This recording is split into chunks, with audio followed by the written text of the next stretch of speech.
My name is Mary, and I'm in my early 51s. I've been married to James for 21 years, and our life is mostly peaceful and happy. Even though we don't have children, we're content. James is 3 years older than me, and he works at a regular company. He hasn't really changed much over the years, but because I only work part-time, we have a little extra money to spend on nice things. Our marriage has been steady, without any big problems. But then, something small happened that shook up our calm life. It all started when I learned that my father had passed away and I inherited his apartment. After James and I got married, my father moved into a new, modern 3-bedroom apartment. Meanwhile, James and I lived in my childhood home, a 5-bedroom house full of memories. My father had given it to us as a wedding gift, and he was happy for us to start our life there. I was so touched by his gesture. When my father passed away, I inherited his apartment. I loved that place, so I decided to rent it out right away. But one day, during a conversation with James's family, an unexpected suggestion came up. Someone said, "Rachel and her kids are living in a small place. How about they move into Mary's 5-bedroom house?" Rachel is James's younger sister. She's divorced and raising 2 kids in a 3-bedroom apartment, which is probably a bit cramped for them. To be honest, my relationship with Rachel hasn't been great. Every time we meet, she makes little sarcastic comments about the fact that James and I don't have kids yet. James and I got married just before we turned 32, and ever since then, Rachel has been making these remarks. As I got older, her comments became even more cutting, like, "You're over 32 and still no kids?" Or, "Don't people see you as less of a woman without children?" What hurt me the most was something she said after my father passed away. She looked at me and said, "It's a shame your father never got to see a grandchild." That really shocked me and left me feeling numb. Rachel is actually 5 years older than me, so instead of a younger sister-in-law, she feels more like an older one. We've always tried to be kind to her and treat her like family, but those remarks really stung. I naturally built a wall in my heart against Rachel. I'm an only child, and my father was my only family. Losing him was hard enough, but Rachel's words made it even worse. Some time had passed since my father's death, and I hadn't seen Rachel for a while. Then, out of nowhere, my mother-in-law brought up something unexpected. She said, "Rachel is willing to pay $1,000 a month in rent." When I saw the smug look on her face, I was too shocked to say anything. The apartment we lived in was old, but we took good care of it, and it was still in good shape. There was a big mall nearby, and transportation was easy with buses and trains. If we rented out the apartment, I thought it would go for at least $2,500 a month. But $1,000? That was unbelievable. Didn't they know the going rate for this area? Renting out such a spacious 5-bedroom apartment for only $1,000 a month was ridiculous. Maybe they thought I had agreed, because I didn't say anything right away. My mother-in-law seemed really excited about the idea and said, "You already have another apartment, right? You can live there instead. Even if you don't renew the lease, Rachel and her kids can move in, so it's all fine. How long is the contract?" James seemed excited too and added, "That's a great idea. The place your father lived is new and perfect for just the 2 of us." At this point, the conversation was moving forward without even considering our thoughts, and I started to panic. I couldn't help but blurt out, "Isn't there an option for all of us to live together in this apartment?" James's parents had a big house, and they were the only ones living there. They even had rooms for both James and Rachel, so I thought it would be fine if they all moved in. After all, they said they wanted a bigger place. Normally, before making decisions like this, you talk with the family. But moving in with James's parents would mean Rachel's kids would have to change schools, and they seemed worried about the cost and hassle of getting new school uniforms and gym clothes. I didn't want to directly say I didn't want to rent the apartment to Rachel in front of my mother-in-law, but I said, "This is my hometown. I can't just leave so easily." I left their house, but my mother-in-law said, "You don't have to decide right away," which made me feel like she wasn't giving up. When I got home, I asked James, "This apartment is special to us. Why are you so quick to decide to leave?" He seemed surprised and said, "Well, it's not a single-family home." I was shocked by his answer. Maybe because he grew up in a house, an apartment didn't feel like a real home to him. But I wished he could at least understand my feelings and apologize. Instead, I felt upset. I raised my voice and said, "This is my home, my apartment. Why are you making decisions without asking me?" James looked upset and replied, "We've been married for 21 years. Why are you saying my apartment? It's our apartment." I could hear the frustration in his voice. I wished he could understand how much this apartment meant to me as my special home. If he had hesitated about renting it to his sister, I might not have felt so hurt by his words. But in that moment, I felt deeply hurt. We tried to calmly talk about it many times after that, but it was difficult. James didn't seem to understand my feelings at all. He started calling me things like money-minded, stubborn, and selfish. As time went on, the distance between us stayed the same. During this period, I kept getting messages from my mother-in-law asking if we had made any progress on moving. The pressure from both my mother-in-law and James, who didn't seem to understand my perspective, wore me down. I felt like I was nearing my breaking point. Then one day, I was shocked to receive an email from Rachel. She wrote, "Why are you two, without kids, holding on to such a big space? You don't need it. Just move out." I hadn't heard from Rachel since we started talking about the apartment, and now here she was, telling me to leave. I never imagined she would send such a blunt message. Reading her email, I reflected on everything I had been through and felt a wave of self-doubt. The idea of divorce crossed my mind several times. Each time, I tried to calm myself, but I was reaching my limit. I decided to visit the local government office to start the process for a divorce. I also reached out to a specific place to understand the next steps. A few days later, with a clearer mindset, I went to the court. After checking, I found out that both the apartment we lived in and the one I was renting out were in my name. It was legally mine. Confirming this gave me the strength to confront my situation with James. I thought about what I needed to do next and decided we needed to talk seriously. I told James, "I've said this many times, this is my house. I can't stand the idea of renting it to Rachel.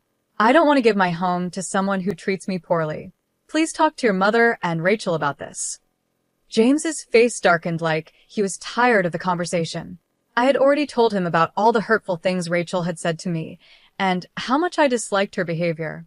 I wanted him to understand my feelings, but instead, he sided with Rachel, saying, "Rachel is right." It was then that I realized how things had truly changed. I could have gone through with a divorce at that moment, ending the pain I was feeling. But I couldn't bring myself to end a 21-year relationship so quickly. Deep down, I was ready for divorce if James rejected what I had to say. Still, I thought to myself, maybe I'm being too sensitive about Rachel. Maybe she isn't being as condescending as I think, and I'm just exaggerating things. James didn't get it, though. He said, "I really don't understand why you feel this way." His words hurt. Was I the only one feeling like this? I asked him, "If that's how you feel, will you sign this?" And I handed him the divorce papers. James looked shocked but quickly replied, "Do you really want to end our relationship over something so small?" He didn't understand that it wasn't a small issue to me. "I'm serious," I said, looking him in the eyes. "I care about Rachel too, but lately, things between us have changed. I don't feel the same love anymore, so I'm leaving." My heart ached when I saw how casual James was about it, smiling like it wasn't a big deal. It made me feel like he didn't understand how deeply this was affecting me, and I felt tears start to well up. I just wanted him to leave sooner rather than later. James then said in a softer tone, "Maybe Rachel and my mother don't really want to get along with you. Have you ever thought that because you always focus on yourself, our relationship has suffered?" His words stung again. We had always misunderstood each other, even while trying to make things work. I think it's impossible to fix our relationship now, no matter how much we talk. "I can't imagine a future with you anymore," I said calmly. "If you can't understand my feelings, then we'll have to go through with the divorce." James looked both surprised and sad as he asked, "Do you really feel that way?" Then he left the house without saying anything else. He didn't sign the divorce papers, and he left all his belongings behind. A few days later, James came back. He looked sad and unsure. "What should we do from here?" he asked quietly. I could tell he thought I might forgive him if he acted humble, but my mind was already made up. There was nothing left to discuss. If you agree to the divorce, sign the papers, I said. If not, we'll have to take legal action. And by the way, I've decided to let go of this house. I had been thinking about selling it for a while. The day I went to get the divorce papers, I talked to Mr. Eric, an old friend of my father's. I'd known him for years. When I was a child, Mr. Eric was always by my father's side until the very end. He even attended my father's funeral and gave me his business card, telling me to reach out if I ever needed help. The card had the details of his law firm. Thanks to Mr. Eric, I was able to get help from a legal advisor to deal with my father's inheritance. When I told Mr. Eric about my situation, he gave me honest and helpful advice. He explained the importance of checking property ownership, dealing with divorce complications, and other tips that helped protect me. After James left the house for a while, I decided to sell the apartment. I quickly contacted real estate agents to start the process. I also informed Mr. Eric about my rocky relationship with James and how he refused to sign the divorce papers. Asked for his help in handling the divorce. When James found out I was selling the apartment, he was shocked and angry. You always said this was our family home. Are you really going to sell such an important place? After all the concern you had about Rachel, you're being selfish, he said. But his words didn't affect me anymore. I looked him straight in the eyes and asked, "Do you have anything else to say?" James seemed surprised but quickly began arguing. Why would you make such a big decision on your own? The apartment may be in your name, but after a divorce, there should be a division of property. This place belongs to both of us, right? James was clearly emotional and desperate, but I calmly smiled and responded, "Actually, this apartment has been in my name since before we got married. I checked with my lawyer, and anything owned before marriage isn't part of the property division." Selling the apartment was difficult, but I didn't want to hold on to painful memories in this home. With the advice from Mr. Eric about property laws, I decided selling was the best choice. When James realized the truth, his attitude changed quickly. "I'm sorry," he said. "This place means a lot to you, but it hasn't been sold yet, right? Please reconsider. Let's give it another try. I'll talk to Rachel and Mom. Just stop the divorce and the sale of the apartment." As I listened to him plead, I found myself wondering why I had stayed with him for 21 long years. I was shocked that I had chosen someone like him. Don't try to act nice now. When we were together, you never stood by my side. The idea of starting over with you is impossible, so please leave. We both need to move on. He wasn't easily convinced, and this created a big gap between us. But after going through all the necessary steps, I was finally able to end our relationship. It felt like the start of a new chapter in my life. At first, being alone seemed scary, but I realized it wasn't as bad as I thought. Now I live in a new 3-bedroom apartment, living life the way I want. My mother is with me, and even though he's gone, I'm fine. Everything is okay. My husband once coldly said, "You're not needed here." That shocked me. I had been sending $3,100 every month to his parents, but it didn't matter to him. Then, to make things worse, my mother-in-law added, "A wife who can't do proper housework isn't needed," with a cold smile, almost as if she was happy to see me go. Realizing there was no point in trying to please these people anymore, I decided to leave. With a calm smile, I replied, "If that's what you think, then I'll go." My husband looked shocked. My name is Lauren, and I'm a 35-year-old office worker. I met my husband Michael through a blind date set up by a friend. He was friendly and outgoing, and we hit it off quickly. We got married, and now we've been together for 3 years. We don't have any children yet. Before we got married, Michael lived with his mother. When we got married, he suggested building a new house on his family's property. He said, "I'm worried about my mom living alone. I want to be with her, but I also want us to have our own life together. I think this is the best idea." I asked, "But won't we have to get a mortgage for the house?" Michael reassured me, "The house will be paid for with the inheritance my father left me. We won't need a mortgage, and the land is free. The house will be in my name, and we can just support my mom with monthly payments. What do you think? Does that sound okay?" I wondered, "Aren't you worried about your mom's finances?"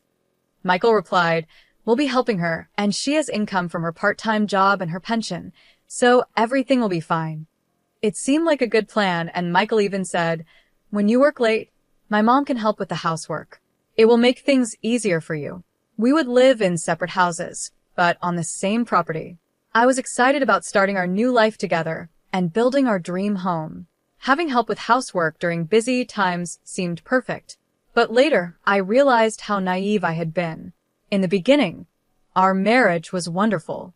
We were both busy with work, but the house was easy to maintain, and everything seemed fine. My mother-in-law had her part-time job and didn't visit us too often. We shared the living expenses, and things felt balanced. One day, though, Michael brought up a new idea. He said, "I'll take care of all the household expenses, so can you transfer the regular payment to Mom every month? I want you to handle that." I was surprised and asked, "How much will it be?" He said, "Maybe about $2,200 a month." But when I did the math, I realized $2,200 was less than what we had been sending. So, without telling Michael, I decided to continue sending $2,800 a month to his mom. That amount took a big chunk out of my paycheck, but with other expenses like utilities, groceries, and medical bills, Michael was still covering most of the costs. His salary went into our joint account, and from there I made the payments and added the rest to our savings. This arrangement worked for about a year. However, when my mother-in-law quit her part-time job and started visiting more often, things began to change. One day, she said, "I'm getting older, so I decided to quit my job and take it easy." Michael responded, "That's okay, Mom. You don't need to worry anymore. We're here for you." "Thank you, Michael. You've always been so kind," she said. At first, it was nice to see them getting along. But then she started to criticize the way I kept the house. "It looks like you haven't been cleaning properly. There's dust everywhere. This is unacceptable." I apologized. "I'm really sorry. I've been busy with work and haven't been able to keep up with everything." "That's just an excuse," she said. "You're living in Michael's house, so the least you can do is take care of the basic chores. And I've heard you take shortcuts with cooking, too. Is that true?" "I sometimes make simple meals when I come home late from work, but I still do my best," I explained. Then she said something that really hurt. "Maybe it was a mistake choosing you as Michael's wife. After all these years, the fact that you still don't have children is also a problem." Her words stung, and I realized that things had taken a serious turn for the worse. I felt like not having children wasn't entirely my fault, but arguing about it would only cause more problems. Originally, my mother-in-law had promised to help with household chores when things got tough, especially since we were living on the same property. However, it seemed both Michael and my mother-in-law had forgotten that promise. Now, whenever she was around, she constantly criticized me, so I decided to just ignore her comments. Amid all this, a bigger issue arose. Our joint account balance was getting low because Michael's salary hadn't been deposited for 5 months. I confronted him, asking, "Why hasn't your salary been deposited?" What he said next shocked me. He had quit his job and was looking for a new one. I thought he had been going to work every day, but he had actually been job hunting. "Why did you quit without telling me?" "This is serious," I said.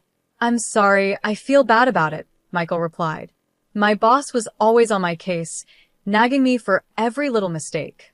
Everyone makes mistakes, right? But he acted like I was the only one. Michael explained that a mistake he made caused the company a big loss, and while most bosses would give a warning, his didn't. I understood that his work environment was tough, but since he had already quit, we needed to figure out what to do next. "Have you found any new job prospects?" I asked. "The problem is, I can't find a job that matches my skills," he said. "At this point, shouldn't you just take a job, even if it's not ideal? We can't afford to be too picky right now," I suggested. But Michael insisted, "No, I want to choose carefully for my next job, where I plan to stay until retirement." "What about our finances?" I asked. "Well, you're working too, so you can help support us for a while, right?" he replied, as if it were no big deal. I realized he wasn't going to change his mind, so I decided to endure until he found another job. But with our income so low, after sending money to my in-laws, there was barely anything left. We had to dip into our savings, which were almost gone. To make up for this, I decided to work more hours to increase my income. Luckily, my workplace valued me, and they agreed to let me work overtime. However, when I returned home late, my mother-in-law would often be waiting for me, ready to criticize. I couldn't help but wonder, how did it come to this? I can't believe a daughter-in-law doesn't do any housework, my mother-in-law said angrily. I'm sorry, it's because of work, I tried to explain. Making excuses, going out to play, and then asking Michael for more money? I need money for living expenses and the remittances. My salary alone isn't enough, I said. Hearing this, my mother-in-law got even angrier. Complaining about just $2,800? You live in Michael's house for free and don't even do any chores. Unbelievable. It was shocking to me that she thought $2,800 was nothing. I worked hard to earn that money. It seemed like she took the monthly payments for granted and didn't appreciate their value. She added, because you don't do the housework, I have to, or Michael suffers. It's hard dealing with such an incompetent daughter-in-law. Even though she acted like she did all the work, my mother-in-law often bought ready-made meals from the store and only did laundry for herself and Michael. The kitchen was always left messy, with dirty dishes everywhere. Michael and my mother-in-law always had their meals prepared, but not for me. I was usually told to eat whatever was left over. Michael would just relax in front of the TV while I dealt with my mother-in-law's harsh words. Over time, my feelings for my husband started to fade. His job search wasn't going well, and he was too proud to apply to anything less than top companies. A year had passed, and he still hadn't found a job. He just spent his days doing nothing.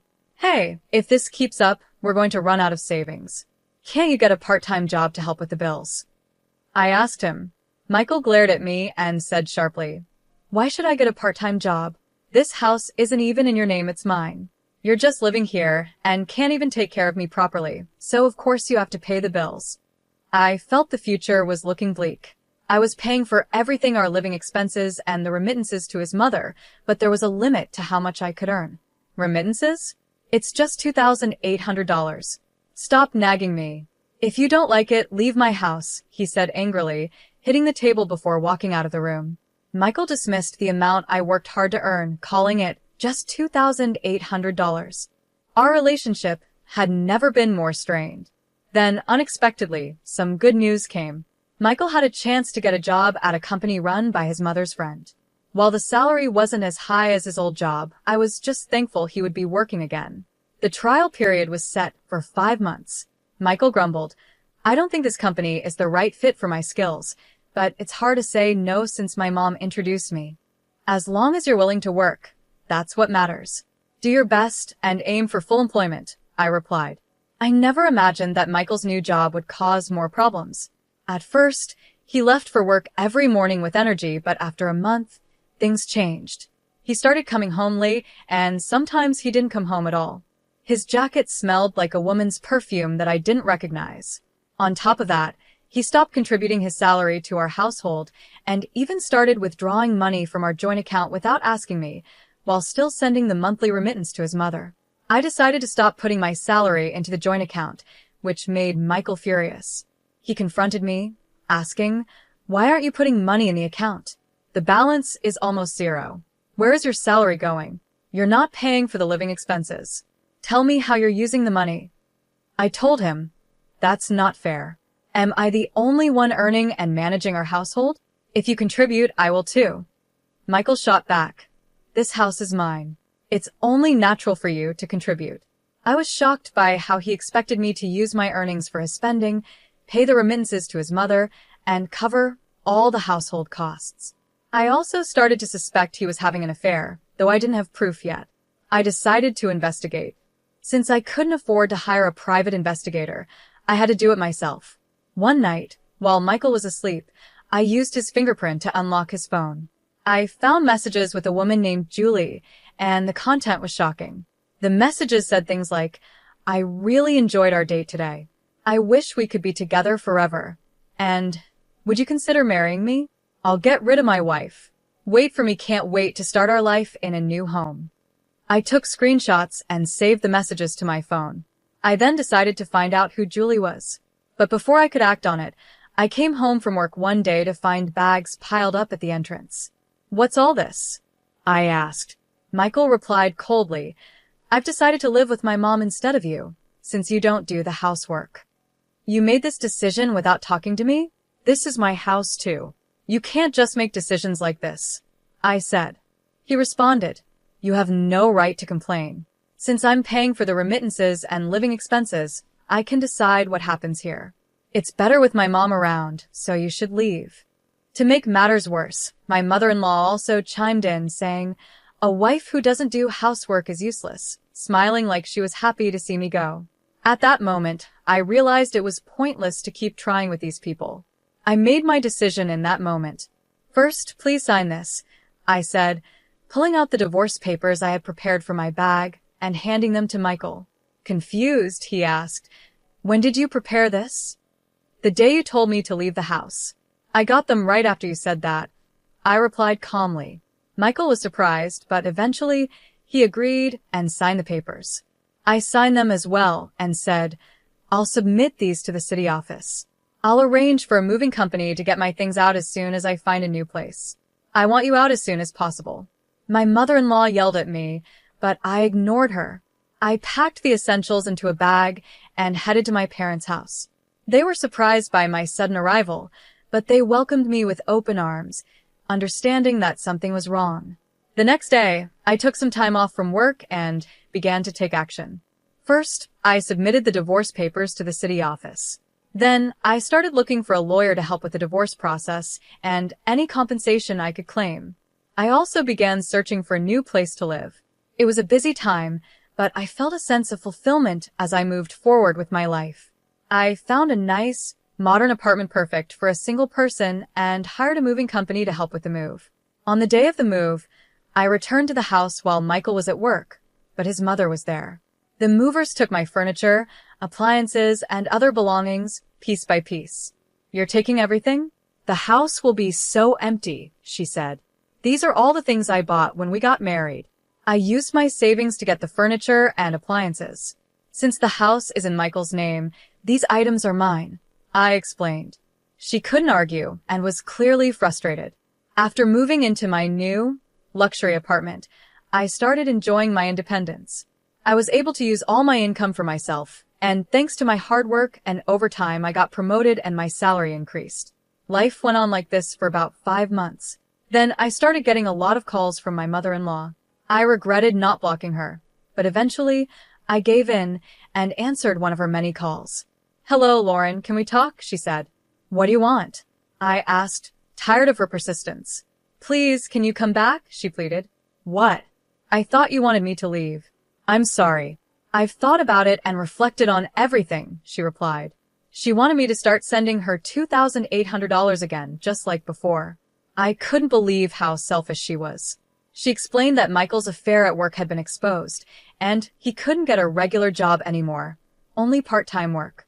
He and Julie had started living together, but Julie didn't like living with his mother, so she moved back to her old home. Without the money I used to send, she was struggling to survive on her pension. "I have nothing to do with you anymore. I won't send you any money," I said firmly. Then I blocked her number and also blocked Michael's. I didn't want any more contact with either of them. But a few days later, Michael showed up outside my workplace. "Lauren, I'm sorry. Can we start over?" "I'm in trouble," he said, clearly desperate. I was shocked to see him there. He explained that living with Julie hadn't worked out because she couldn't do housework, and after the affair became public, he felt uncomfortable at work and quit. Their relationship fell apart because of their financial struggles and constant arguments, and Julie had left him. "It's too late," I told him. "I don't want to see you again. If you try to ambush me like this again, I'll call the police." He shouted, "Wait," as I walked away, but I ignored him and went home. Later, with the help of my lawyer, I received $50,000 in compensation, and Julie paid me an additional $210,000. I heard that Michael was now working several part-time jobs to pay off his debts and had even resorted to shady ways of getting money. Meanwhile, my mother-in-law had gone back to working part-time and was living frugally. They were constantly blaming each other for their problems. Julie had started working night shifts to pay off her debts after quitting her job and breaking up with Michael. As for me, I've adopted a little dog and am enjoying peaceful, happy days in my new apartment, looking forward to whatever life has in store next.